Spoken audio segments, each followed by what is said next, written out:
The non-dual teachings give us lots of explanation and guidance. They show where our difficulties come from and provide solutions.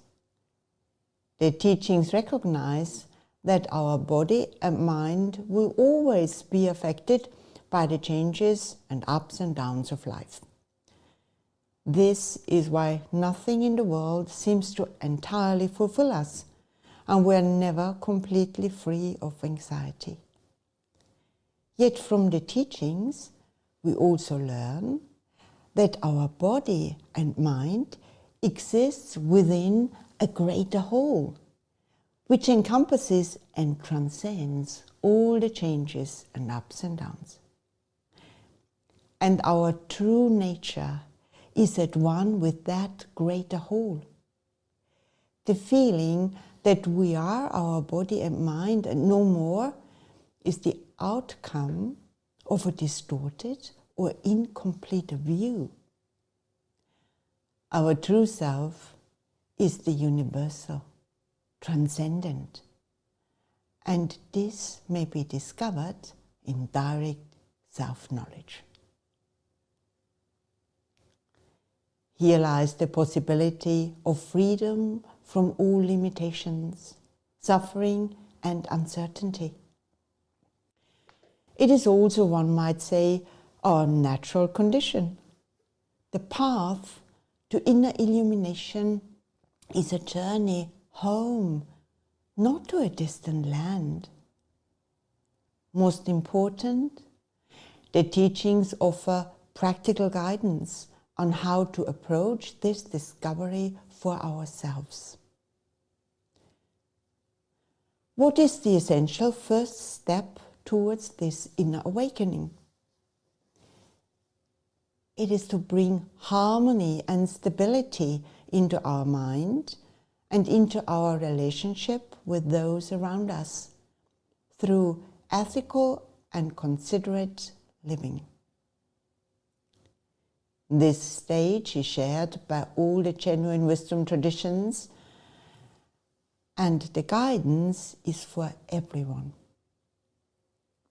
Then, if we choose, we may pursue the highest fulfillment by embarking on an inner inquiry into the nature of our own being. We learn to distinguish between appearance and reality, self and not self, what passes and what abides eternally. In this, meditation and related practices are central, supported by reflection on the philosophy and on the ongoing ethical living, which conduces to inner integrity and affirms our connectedness with all creatures. One of the practical challenges we face is how to keep all this in focus. We need a way to grasp the essentials and hold on to them. As we go about our life, at each moment, various aspects of the teachings will be relevant. We need a way of remembering what we have learned so that it can infuse our mental world and guide our actions. This is the challenge of how to live consciously. All the wisdom traditions recognize and respond to it.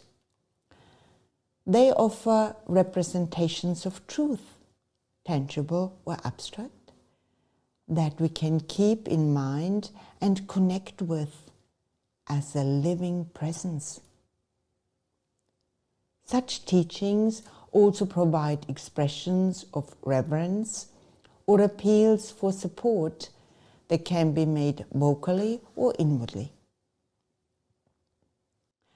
A concentrated form of this practice is to take a name of what is highest and to repeat it, outwardly or inwardly, whenever we need help in sustaining our remembrance of the deeper truth in which we live and move and have our being.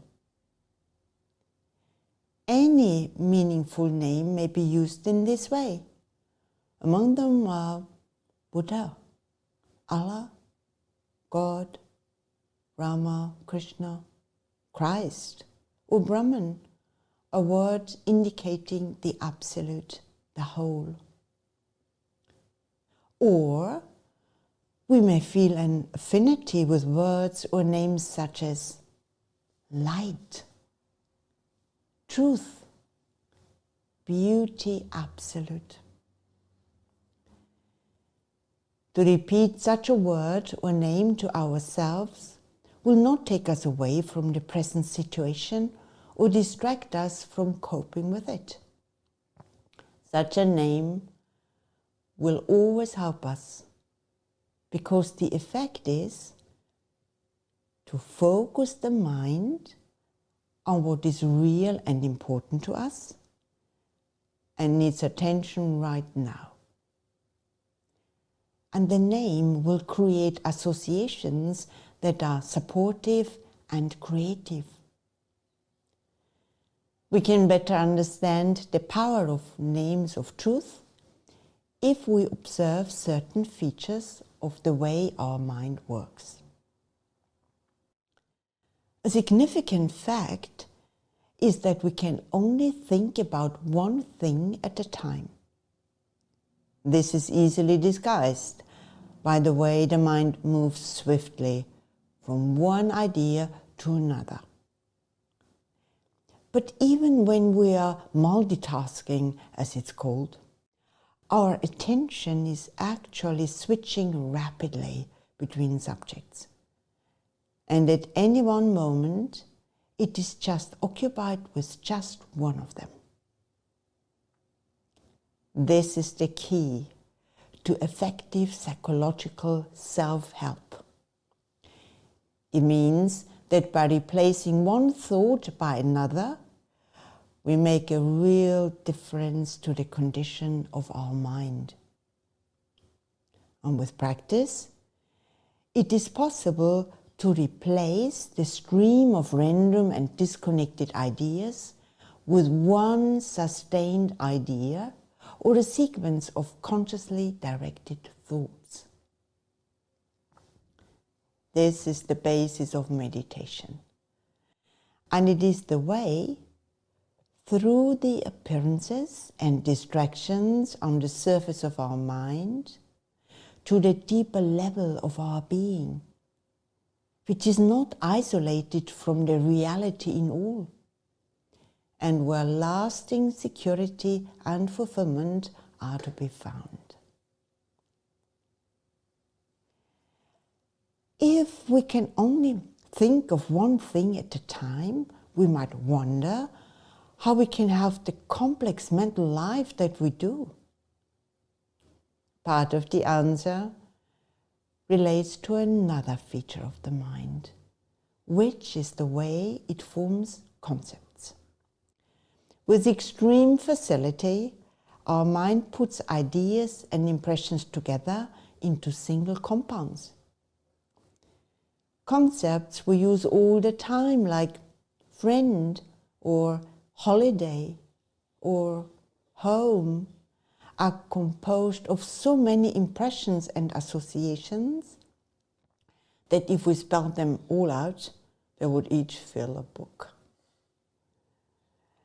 But once these concepts are formed, our mind can take each of them as one idea and then merge or link them with others.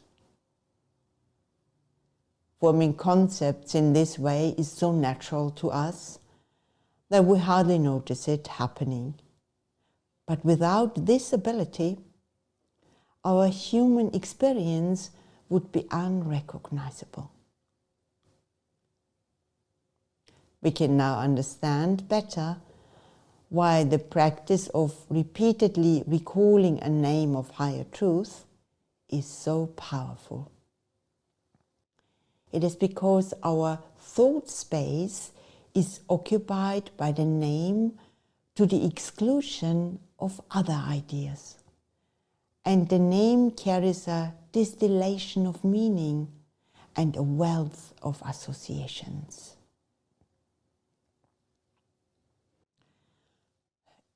Among all the names for higher truth, one has been the chosen focus for many students of non-duality, and that is Om. In recent times, Om has been widely popularized, even commercialized. But if we put aside any preconceptions, we can find its true significance and value for us. Om is presented in the Upanishads, which were written in Sanskrit. But Om itself belongs to no particular language or religion. Its full meaning is elucidated by the non-dual teachings. It can be used by those who are identified with any wisdom tradition or none. Om signifies the supreme reality, the source of all. It includes all levels of experience and bridges the divide between experience and the one who experiences. Om indicates non-duality in a particular way. In most cases, an object and its name are distinct, and many different names could be and sometimes are used for the same object. In the case of Om, the name and the named are not so separable. When pronounced aloud, Om begins with the sound O, then comes U, and finally Om. This includes all the open vowel sounds. All the other sounds are made by restricting or stopping these vowels. So Om includes in essence all the sounds that all names are formed of, as well as being a name for the all and the source of all. The phases of Om are related to levels of our experience. Each day, our life comprises a regular cycle and combination of 3 states of consciousness, which may be called the waking state, the dreaming state, and deep sleep. In the waking state, we mostly experience the world around us through our senses. In dreams, it is our mind that manufactures the forms we experience. In deep sleep, there is no experience of objects, but all our cognitive powers are latent, ready to be brought back into operation. The 3 states are interconnected.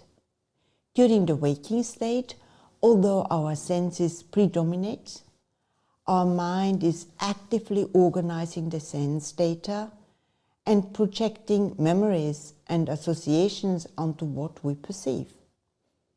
As we know, our waking state includes a lot that we might call daydreaming. In the dream state, many of the impressions received when awake are still active. And in deep sleep, although there is no subject-object awareness, all our mental faculties remain as potentialities, and on waking, after deep sleep, we often find that somewhere outside the range of our awareness, connections have been made in our understanding and things put into better perspective. In Om, the first sound O relates to the receptive phase of consciousness, exemplified by the waking state. O is a natural sound and one that is often associated with new experiences. Ah, what's this? The U sound relates to the projecting, organizing aspect of the mind, most evident when dreaming. And again, it is a natural sound, often expressive of this kind of thinking. Oh yes, that's how it is. And is associated with dreamless sleep and the apparent withdrawal of the mental powers. Once again, this is a natural sound associated with conclusion, satisfaction, and mental quiescence.